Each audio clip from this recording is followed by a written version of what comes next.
I've always believed that the past is better left where it belongs, behind you. My husband, Matt, seemed to share that belief, or at least he'd never pushed me to talk about mine. He'd ask casual questions here and there, about my college years, old jobs, friends I'd lost touch with, but he never probed too deeply. And I was grateful for that. Not because I had something to hide, but because those years felt like a different life. The person I was back then, impulsive, reckless, always chasing the next thrill, didn't feel like the same person Matt had married. I'd grown up since then, found stability, and built a life with him that was grounded in trust, respect, and the kind of quiet love I'd always dreamed of. At least, that's what I told myself. Then came the invitation.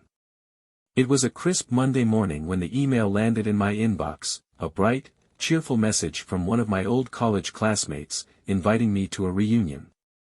I hadn't seen most of them in over a decade, and I wasn't sure if I wanted to. But as I stared at the email, memories started flooding back, late nights in the dorms, road trips, endless laughter, and I felt a pull I couldn't quite explain. "Are you going to go?" Matt asked over dinner that night.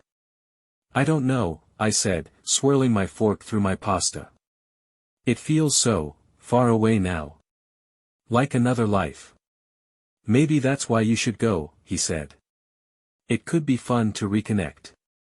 His encouragement surprised me, but it also gave me the nudge I needed.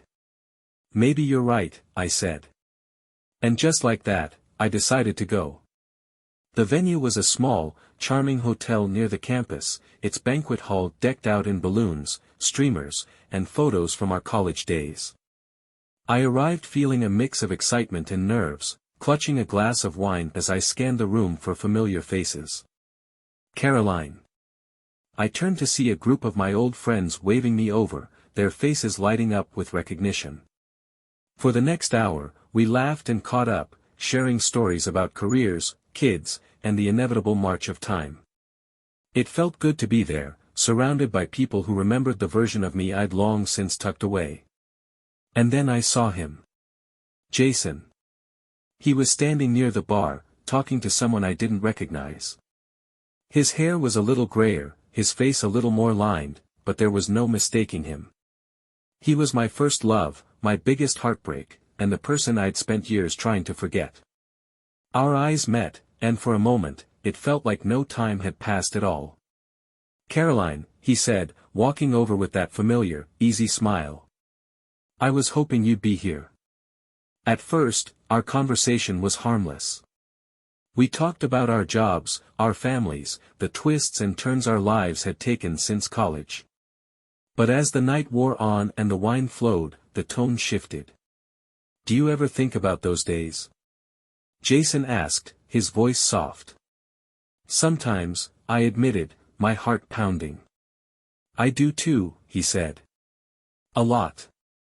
His words sent a jolt through me, a mix of nostalgia and something darker, something I didn't want to name. I told myself it was just the wine, the setting, the way the past had a way of distorting the present. But as the evening went on, I found myself drawn to him, unable to shake the connection we once shared. By the time the night ended, I felt like I was standing on the edge of something dangerous, teetering between the life I had and the life I thought I'd left behind. Over the next few days, Jason and I started texting. At first, it was innocent, just reminiscing about the reunion and catching up on old times. But it didn't take long for the messages to take on a different tone. "I can't stop thinking about seeing you again," he wrote one evening. "Me too," I replied, even as guilt gnawed at the edges of my mind. I told myself it was harmless, that I was just indulging in a bit of nostalgia. But deep down, I knew better. Then came the moment I couldn't take back. Jason was in town for a work meeting and asked if I wanted to grab coffee.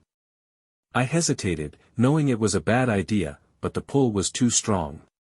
"It's just coffee," I told myself as I agreed to meet him. But it wasn't just coffee. The moment we saw each other, the tension was palpable, the unspoken feelings from our past bubbling to the surface. "I've missed you," Jason said as we sat across from each other, his eyes locking onto mine. "I've missed you too," I whispered, the words slipping out before I could stop them. It was a simple statement, but it carried a weight that neither of us could ignore.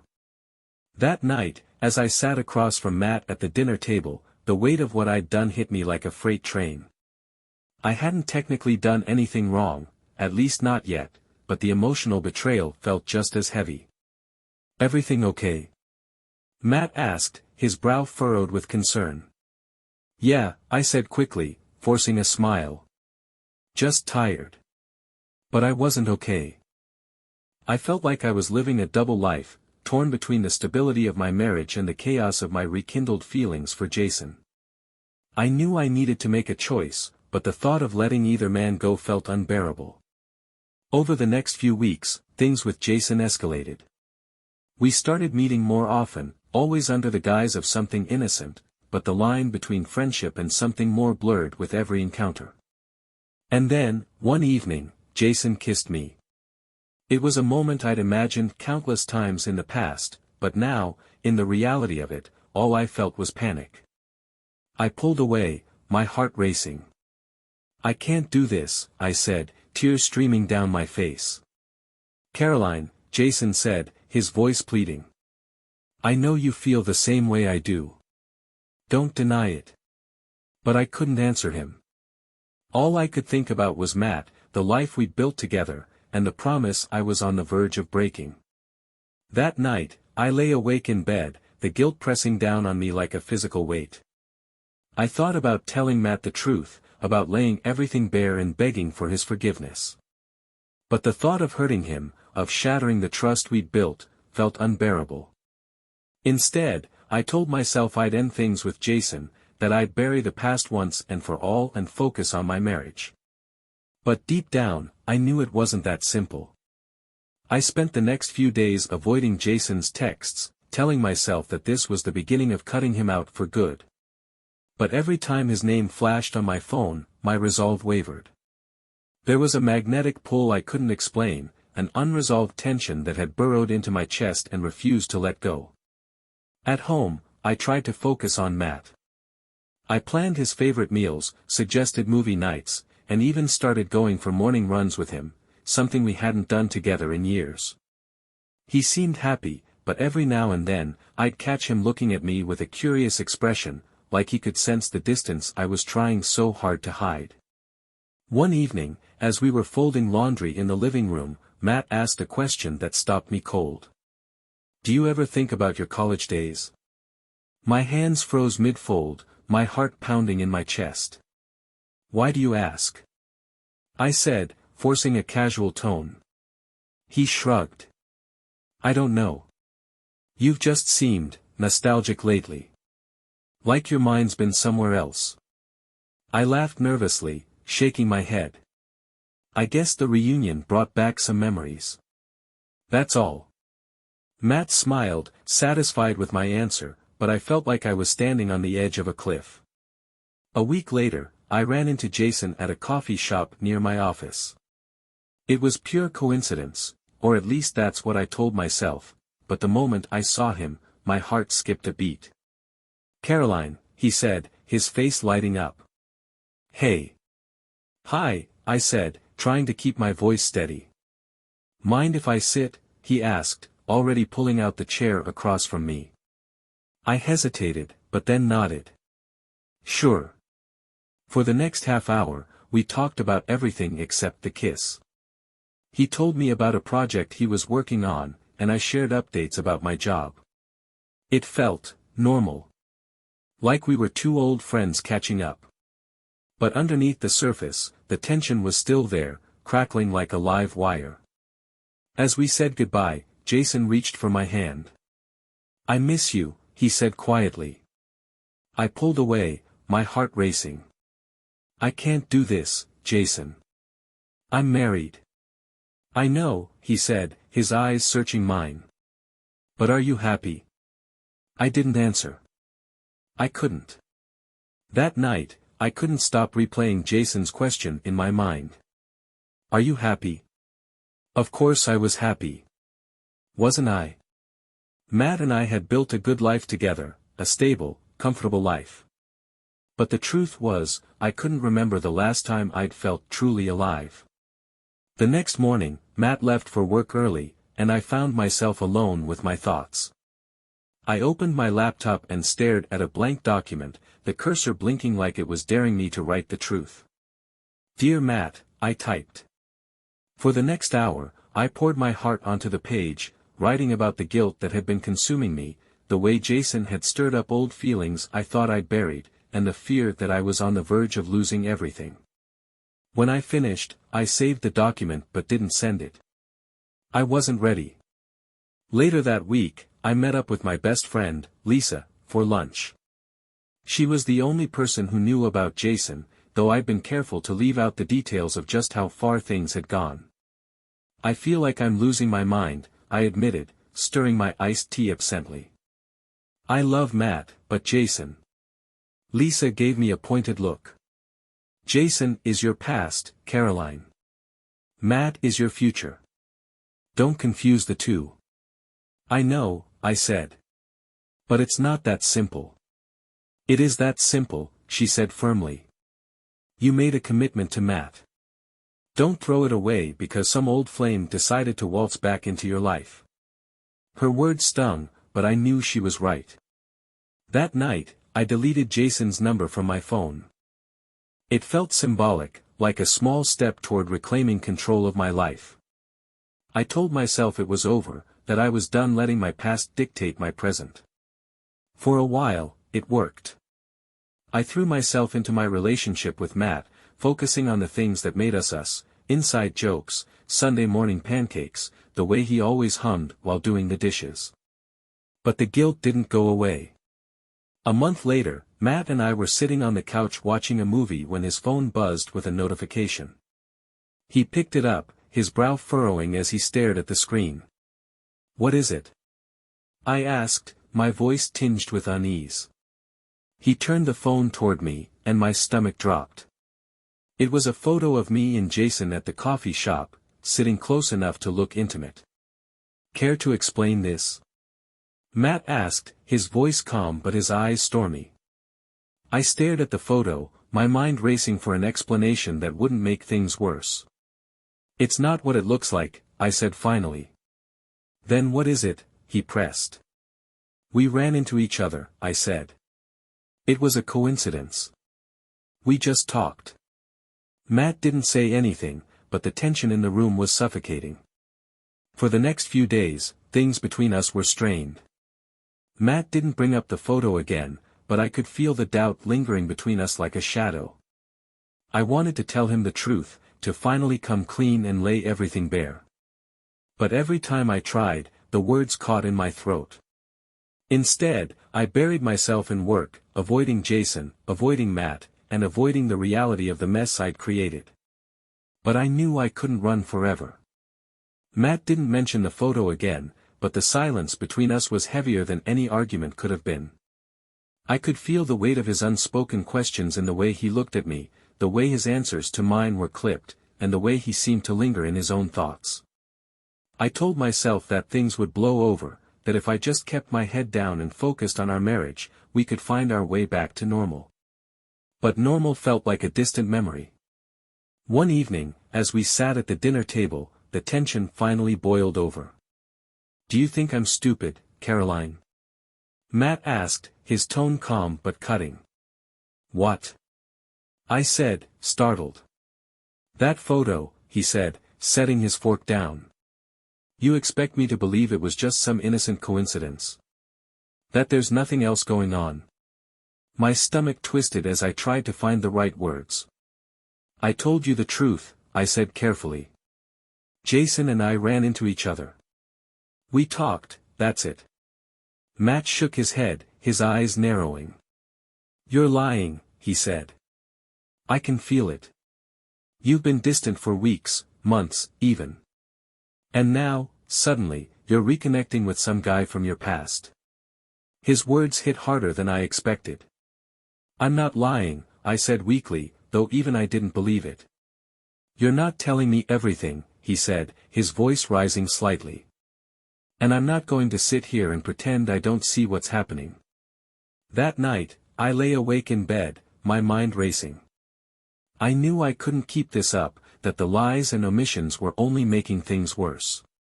But the thought of telling Matt everything, the texts, the coffee meetings, the kiss, felt like too much. The next morning, as Matt was getting ready for work, I stopped him in the hallway. "We need to talk," I said, my voice trembling. He turned to me, his expression guarded. "About what?" "About Jason," I said, my stomach nodding as I forced the words out.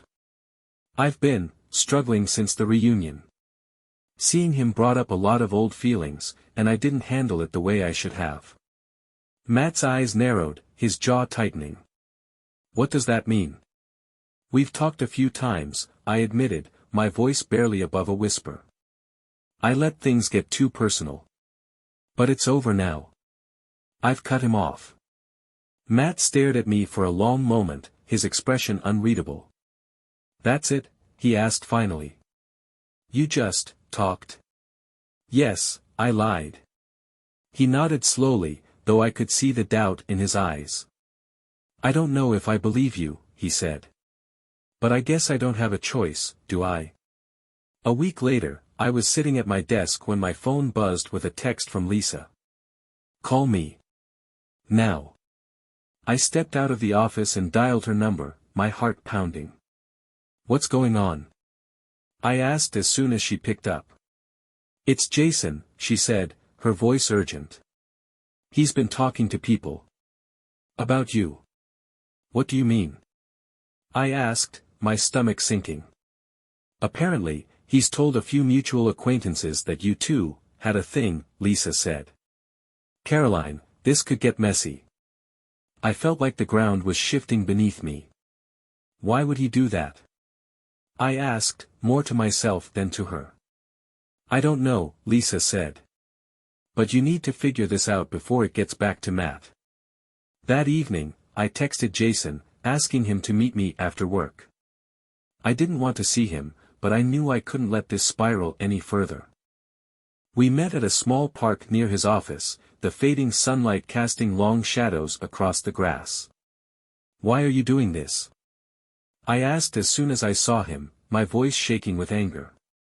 Jason looked genuinely surprised. "Doing what?" "Talking about us," I said. "You're telling people things that aren't true." "I haven't said anything that isn't true," he said, his tone defensive. "There is no us," I snapped. "Whatever happened between us is over. It should have never happened in the first place." Jason's expression hardened. "You can't just pretend it didn't happen, Caroline. You felt something, just like I did." I shook my head, tears welling in my eyes. "I made a mistake," I said. "And now I'm trying to fix it." "But you're making that impossible." Jason sighed, his shoulders slumping. "I didn't mean to cause problems for you," he said. I miss you." "Well, you need to stop," I said firmly. "Because I'm done. I'm done with all of this." 2 days later, Matt came home from work with a look I couldn't place, somewhere between hurt and fury. He didn't say anything at first, just set his bag down and sat at the kitchen table. "What's wrong?" I asked cautiously. "I ran into Greg today," he said, his voice cold. "Greg?" One of the mutual acquaintances Lisa had mentioned. "He told me something interesting," Matt continued, his eyes locking onto mine. "He said Jason's been talking about you. About how you two had a thing after the reunion." My heart sank. "Matt, I can explain." "Don't," he interrupted, his voice rising. "Just tell me the truth. Did you cheat on me?" The room felt like it was spinning. "It wasn't like that," I said, tears streaming down my face. "Then what was it like?" he demanded. I hesitated, the weight of my lies crashing down around me. "We kissed," I admitted finally. "Once. But I ended it, Matt. I swear." Matt stared at me, his face pale. "I can't believe this," he said. "I trusted you, Caroline. I trusted you, and you threw it away for what?" For him. It wasn't about him, I said desperately. It was about me. I was confused, and I made a mistake. But it's over now. Please, Matt. I want to fix this. He stood, shaking his head. I don't know if we can, he said. I don't know if I even want to. Matt spent the next few days at a friend's house, leaving me alone in the emptiness of our home. I replayed our conversation over and over, the pain in his voice haunting me. I'd thought I could contain the fallout of my actions, but now, everything was unraveling. I didn't know if Matt would come back, or if I even deserved for him to. The days without Matt were the longest I'd ever lived through. The silence in the house was unbearable, broken only by the occasional hum of the fridge or the distant sound of a car passing outside.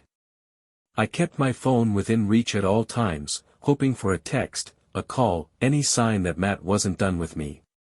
But there was nothing. At night, I lay awake, staring at the ceiling as the weight of my actions pressed down on me. The image of his face when I told him the truth haunted me, the disbelief, the hurt, the anger. I wanted to believe there was still a way to fix this, but every passing hour made that hope feel further out of reach. One evening, as I sat on the couch scrolling through job postings, a message from Jason popped up on my phone. I heard about Matt. Are you okay? I stared at the screen, a fresh wave of guilt washing over me. Jason was the last person I wanted to hear from, but his message forced me to confront a truth I'd been avoiding. This mess wasn't just about Matt or my marriage. It was about me and the choices I'd made to get here. I didn't reply. The next day, I made an appointment with a therapist. It was something I'd thought about before but had always pushed aside, telling myself I didn't have the time or didn't really need it. But now, with everything falling apart, I knew I couldn't face this alone. During my first session, I sat across from a kind-looking woman named Dr. Bennett and tried to explain how I'd gotten here. I don't even recognize myself anymore, I admitted, tears streaming down my face. I love my husband, but I hurt him in the worst way possible. And I don't know if I can fix it. Dr. Bennett nodded, her expression gentle. It sounds like you've been carrying a lot of guilt, she said. But guilt is only helpful if it leads to change. What matters now is what you do moving forward. Her words stayed with me as I left her office, a flicker of clarity breaking through the fog of my regret. That evening, I sat down at the kitchen table and wrote Matt a letter. I tried calling him a few times over the past week, but each attempt went to voicemail, and I knew he wasn't ready to talk. The letter felt like my last chance to say everything I needed to say without interruption or fear of losing my nerve. Dear Matt, I began. I don't know if you'll ever be able to forgive me, and I don't blame you if you can't. What I did was selfish, reckless, and unfair to you, to us. But I need you to know that it was never about not loving you. I've always loved you, Matt. Even in the moments when I let my fear and insecurities get the better of me, that never changed. I know I've hurt you, and I know that hurt won't go away overnight. But if there's any part of you that wants to try again, I'm here.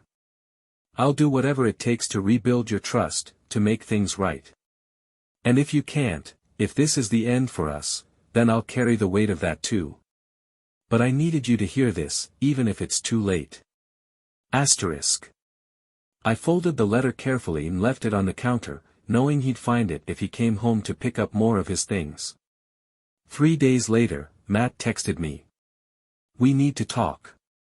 My hands shook as I read the message, equal parts relieved and terrified. I didn't know what he wanted to say, but the fact that he wanted to talk at all felt like a small victory.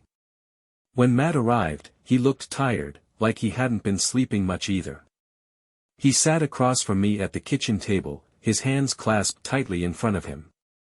I read your letter, he said after a long silence. And? I asked, my voice barely above a whisper. Matt sighed, running a hand through his hair. I don't know what I want, he admitted. Part of me wants to walk away and never look back. But another part of me, still loves you. Tears welled in my eyes as I nodded, unable to find the words. "I'm not saying I forgive you," he continued. "And I'm not saying this will be easy. But if we're going to try, I need to see that you're willing to do the work." "I am," I said quickly. "I'll do whatever it takes, Matt. I mean it." He nodded, his expression still guarded. "Then we'll start with therapy. Together. And we'll take it one step at a time." Over the next few weeks, Matt and I began attending couples therapy. Our sessions were raw and uncomfortable, forcing us to confront truths about our marriage that we'd both ignored for years. I admitted how lonely I'd felt, how I'd let my insecurities fester instead of addressing them. Matt admitted how his focus on work had created a distance between us, even if he hadn't realized it at the time. There were no easy solutions, no magical fixes. But slowly, we began to rebuild, not just trust, but communication, understanding, and the connection we'd both taken for granted. As part of my own healing process, I finally blocked Jason's number and deleted his messages. It was a small act, but it felt monumental, a symbolic closing of a chapter one should have left behind long ago. Dr. Bennett encouraged me to reflect on why I'd let Jason back into my life in the first place. "It's not just about him," she said. "It's about what he represented for you in that moment. Understanding that is key to making sure it doesn't happen again." Through our sessions, I began to see how my unresolved feelings about my past, about the person I used to be and the mistakes I'd made, had fueled my decisions. Jason wasn't just an old flame, he was a reminder of a version of myself I thought I'd outgrown but hadn't fully reckoned with. Matt and I weren't the same as we'd been before, and maybe that was a good thing. We were learning to see each other as whole, imperfect people rather than the idealized versions we'd created in our minds. It was hard, messy work, but it was also honest. One evening, as we sat on the porch watching the sunset, Matt reached for my hand. "I don't know where this will take us," he said. "But I want to try." "Me too," I said, squeezing his hand. It wasn't a perfect resolution, but it was a start. The first weeks of rebuilding were fragile, like walking on cracked ice and hoping it wouldn't give way. Therapy helped, but it wasn't a cure. Each session peeled back a layer, revealing truths that were uncomfortable to sit with. For the first time, Matt and I weren't just talking at each other but digging into the hard stuff, the expectations we'd silently carried, the disappointments we'd never voiced, and the fears we'd tried to ignore. "You both fell into patterns that kept you from seeing each other clearly," our therapist said during one session. "The question now is, can you learn to see each other again?" That question stayed with me. I thought I knew Matt inside and out, his quirks, his habits, the way he always left his coffee cup just a little too close to the edge of the counter. But as we started to talk, really talk, I realized how much I'd missed. One of the first things we agreed on was to start dating again, not in the traditional sense, but in a way that let us reconnect without the weight of the past looming over us. Our first date was a simple walk through the park near our house. It felt awkward at first, like we were trying to remember how to be with each other outside the routines of daily life. But as the minutes passed, the tension eased. "I forgot how nice this is," Matt said as we strolled beneath the trees. "Yeah," I said softly. "Me too." The next week, we went out for dinner at a small Italian restaurant we used to love. Over plates of pasta, we talked about our favorite vacations, the shows we'd been meaning to watch, and the dreams we'd put on hold. It felt like a glimpse of who we used to be before everything got so complicated. One evening, as we sat on the couch watching a movie, Matt paused it suddenly and turned to me. "Do you still think about him?" he asked, his tone calm but serious. The question caught me off guard. "Jason?" I asked, though I already knew. Matt nodded. "I need to know. If we're going to move forward, I need to know where your head is." I took a deep breath, choosing my words carefully. "I don't think about him the way I used to," I said honestly. For a while, he was this escape. A way to distract myself from everything I wasn't dealing with. But now, I see him for what he is, part of my past. And that's where he's going to stay. Matt studied me for a long moment before nodding. I needed to hear that, he said. Rebuilding trust was the hardest part. There were moments when Matt's doubts surfaced, sharp and unrelenting. If I was late coming home from work or seemed distracted, I could see the questions flicker across his face. One night, as I was folding laundry, he walked into the room and stood silently in the doorway. "What's wrong?" I asked, sensing his hesitation. "Sometimes I still wonder if you're hiding something," he admitted. "And I hate that. I don't want to feel this way, but I do." I set the laundry down and walked over to him, taking his hands in mine. "I'm not hiding anything," I said firmly. "If you have questions, ask them. If you have doubts, tell me. I don't want you to carry this alone." He nodded, his grip tightening on my hands. "I'm trying," he said. "And so am I replied. In therapy, I continued to work on understanding why I'd let things with Jason happen in the first place. It wasn't just about him, it was about me and the parts of myself I'd neglected for years. I realized how much of my identity I'd tied to being Matt's wife, how I'd lost sight of who I was outside of our marriage. "Have you thought about what makes you happy?" my therapist asked one day. The question caught me off guard.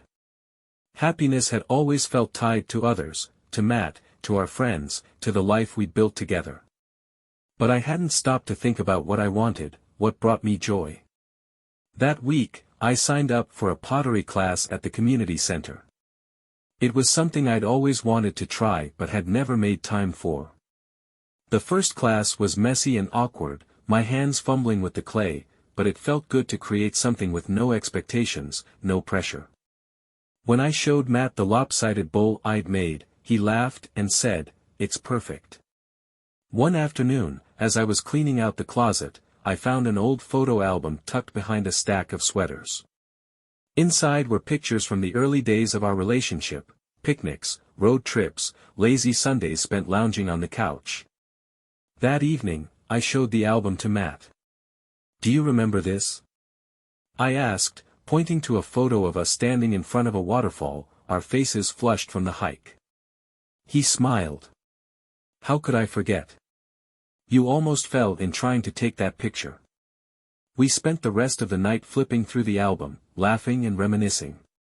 It felt like a reminder of why we'd fallen in love in the first place, a glimpse of the foundation we were trying to rebuild. Months passed, and while the scars of what had happened hadn't disappeared, they'd started to fade. Matt and I weren't the same people we'd been before, and maybe that was a good thing. We were learning to see each other as whole, imperfect individuals, rather than the idealized versions we'd created in our minds. One evening, as we sat on the porch watching the sunset, Matt reached for my hand. "Do you think we'll ever stop looking back?" he asked. I thought about it for a moment before replying. "Maybe not completely," I said. "But I think that's okay. As long as we keep moving forward." He nodded, his thumb brushing against my knuckles. "I'm glad we're still trying," he said. "Me too," I replied. It wasn't a perfect resolution, but it was real. And for the first time in a long time, that felt like enough. The following months were both hopeful and challenging. Each step forward felt like a victory, but the scars of what had happened lingered, casting shadows over moments that should have been filled with light. Forgiveness wasn't a one-time event, it was a decision Matt and I had to make every day, to choose each other, even when it felt hard, even when doubt crept in. The conversations in therapy grew more reflective, less focused on what had happened and more on why it had happened. "Trust isn't just about the absence of betrayal," our therapist said during one session. "It's about feeling safe with each other, emotionally, physically, and mentally. The question isn't just whether you can trust Caroline again, Matt. It's whether you feel safe enough to try." Matt started doing something he hadn't done in years, leaving me little notes around the house. It began with small, practical messages, "Don't forget your umbrella," or "We're out of coffee." But over time, they grew more personal. One morning, I found a note stuck to the fridge that read, "Thanks for making me laugh last night. I missed that." It was a simple gesture, but it meant the world to me. I started leaving notes for him too, tucked into his wallet, slipped into his work bag, or taped to the bathroom mirror. They weren't grand declarations of love, just small reminders that I was thinking of him. "Good luck with your presentation today, I know you'll crush it. I appreciate you more than I say." Slowly, those notes became part of our routine, a way to rebuild the connection that had frayed. In one of my solo therapy sessions, Dr. Bennett asked me a question that hit harder than I expected: "What were you searching for when you reconnected with Jason?" I hesitated, unsure of how to answer. I was searching for something I felt like I'd lost," I said finally. "In myself, in my marriage. I didn't feel seen or wanted, and Jason made me feel important." "Do you feel seen now?" she asked. "Yes," I said. "But I don't think that's because of Matt. I think it's because I'm learning to see myself differently." She smiled. "That's an important realization," she said. "Because as much as relationships can provide us with love and validation, they can't fill the gaps we don't address in ourselves." Her words stayed with me, reshaping the way I thought about my relationship with Matt, and with myself. One of the hardest parts of rebuilding was rekindling the intimacy we'd lost, not just physically, but emotionally. There were moments when Matt pulled away, not out of anger but out of fear. "I don't want to get hurt again," he admitted one night, his voice barely above a whisper. "I understand," I said, my heart aching. "And I'll wait as long as you need."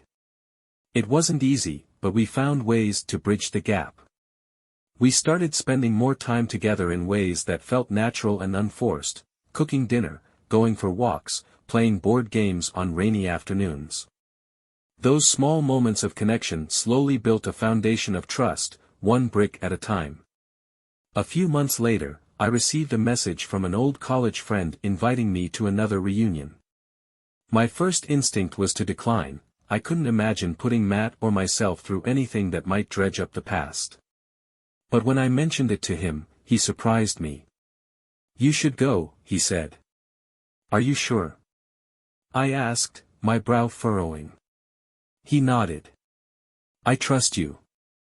His words felt like a lifeline, a sign that we were truly moving forward. This time, I went to the reunion alone, determined to prove to myself and to Matt that I could handle it. The night was uneventful in the best way possible, just laughter, shared memories, and catching up with people I hadn't seen in years. When I got home, Matt was waiting for me on the couch, his expression unreadable. "How was it?" he asked. "Good," I said, sitting down beside him. "Quiet. Nothing like last time." He nodded, then reached for my hand. "I'm glad you went," he said. And just like that, I felt a weight lift, a small but significant victory in our journey toward healing. In therapy, we started talking about the future, not just in abstract terms, but in concrete plans. Vacations we wanted to take, projects we wanted to tackle around the house, and the possibility of starting a family someday. "I want us to keep moving forward," Matt said during one session. "Not because I want to forget what happened, but because I don't want it to define us." "Me too," I said. One evening, as I was cleaning out my desk, I found a copy of the letter I'd written to Matt during our separation. I hadn't looked at it since the day I left it for him, and reading it again brought back a flood of emotions. When I showed it to Matt, he smiled faintly. "That letter hurt to read," he admitted. "But it also made me realize how much I still cared about you." "I'm glad you gave me another chance," I said. "So am I," he replied. Life wasn't perfect, but it felt solid, grounded in the lessons we'd learned and the work we'd done to rebuild. There were still moments of doubt, still flashes of insecurity, but they didn't consume us anymore. One evening, as we sat on the porch watching the sunset, Matt turned to me and said, "Do you think we're stronger now?" Yes, I said without hesitation. I think we are. He smiled, his hand finding mine. So do I. And in that moment, I knew we'd be okay. A year had passed since the moment everything unraveled, and the life Matt and I were rebuilding felt like a mix of old and new. It wasn't the same as before, it couldn't be. But in many ways, it was better. The cracks in our foundation hadn't disappeared, but they'd been filled with something stronger: honesty, vulnerability, and a willingness to face the hard truths about ourselves and each other. Looking back, I could see how much I'd changed. The woman who'd reconnected with Jason at that first reunion was lost, searching for something she couldn't name. She'd let nostalgia cloud her judgment and fear keep her from confronting what wasn't working in her life. But the woman I was now, the woman sitting across from Matt at breakfast, sharing laughs over burnt toast, wasn't running anymore. In therapy, I'd spent countless hours untangling the threads of my choices, trying to understand not just what I'd done, but why I'd done it. At first, it was painful, like peeling back layers of skin to expose a wound I'd been ignoring. But as I worked through the shame and guilt, I began to see the patterns that had led me down that path. I'd spent so much of my life chasing perfection, trying to be the perfect partner, the perfect friend, the perfect version of myself, that I hadn't left room for mistakes, growth, or even my own needs.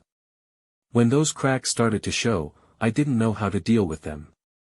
Instead, I looked for an escape. Growth isn't about avoiding mistakes, Dr. Bennett had told me during one session. It's about learning from them and choosing differently next time. Her words became a mantra for me, a reminder that the person I was yesterday didn't have to define the person I could be tomorrow. For Matt and me, love became a conscious choice rather than an automatic assumption. We made an effort to prioritize each other in ways we hadn't before. We started scheduling regular date nights, even if it was just ordering takeout and watching a movie together. We set aside time each week to check in about how we were feeling, about our marriage, our individual lives, and our shared goals. I feel like I know you better now than I did when we first got married, Matt said one evening as we sat on the porch. Maybe because we're finally being honest, I replied. He nodded, a small smile playing on his lips. I think I like this version of us better. While rebuilding my marriage was a priority, I also knew I needed to focus on rebuilding my relationship with myself. I continued taking pottery classes, eventually branching out into other creative hobbies I'd always been curious about: painting, photography, even a brief stint in gardening, though I quickly learned I didn't have much of a green thumb. Those hobbies weren't just distractions, they were acts of self-discovery. They reminded me that I was more than my role as Matt's wife or the mistakes I'd made. I was a whole person, worthy of love and forgiveness, even from myself. One afternoon, I sat down with a notebook and wrote a letter, not to Matt, but to the version of myself who'd caused so much pain. Dear Caroline, I began. I know you were scared. I know you felt lost and unseen, and I know you thought reconnecting with Jason would fill the emptiness inside you. But what you didn't realize was that the answers you were looking for weren't outside of you, they were within. You made mistakes, big ones. But those mistakes don't define you. What defines you is how you chose to face them, how you took responsibility, and how you fought to rebuild what you almost lost. I forgive you, even if it took a while to get here. And I hope you can forgive yourself too. When I finished writing, I folded the letter and tucked it away in my journal. I didn't need to revisit it, the act of writing it was enough. Though I'd cut off contact with Jason months ago, he still lingered in my mind, not as someone I missed, but as a symbol of the person I'd been when we reconnected. For a long time, I resented him, blaming him for the chaos he'd brought into my life. But over time, I realized that the blame wasn't his alone. He hadn't forced me to respond to his texts or meet him for coffee. Those were my choices, and taking responsibility for them was an essential part of my healing. One evening, I told Matt about the closure I'd found. I don't think about Jason the way I used to, I said. He's just part of my past now. Matt nodded, his expression thoughtful. I'm glad, he said.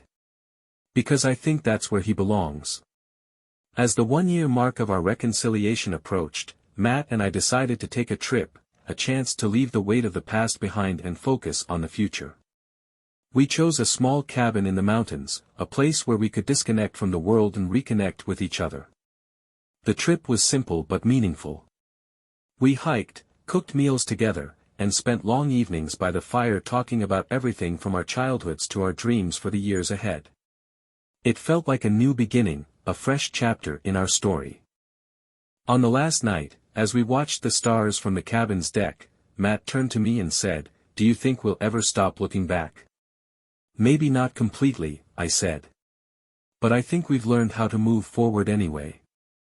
He smiled, his hand finding mine. "I'm glad we didn't give up," he said.